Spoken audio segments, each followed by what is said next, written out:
எசேக்கியாவுக்கு ஆண்டவர் கொடுத்த இந்த ஒரு வார்த்தையின்படி, உன் விண்ணப்பத்தை கேட்டேன், உன் கண்ணீரை கண்டேன், நான் உன்னை குணமாக்குவேன். அல்லேலூயா.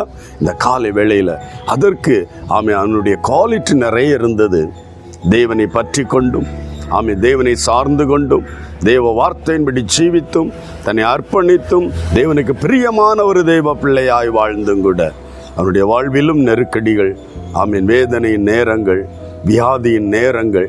ஆனாலும் ஆண்டவர் நம்ம நெருக்கடி நேரத்தில், சோதனை நேரத்தில், பாடுகள் நேரத்தில் ஆண்டவரை நோக்கி விண்ணப்பம் பண்ணுவோம். விண்ணப்பத்தை விட்டு விடாதீர்கள். அந்த விண்ணப்பம் கேட்கப்படும். கண்ணீரோடு விண்ணப்பம் பண்ணுங்கள், அற்புதங்களை செய்வார். அவர் ஜீவிக்கிற கர்த்தர்.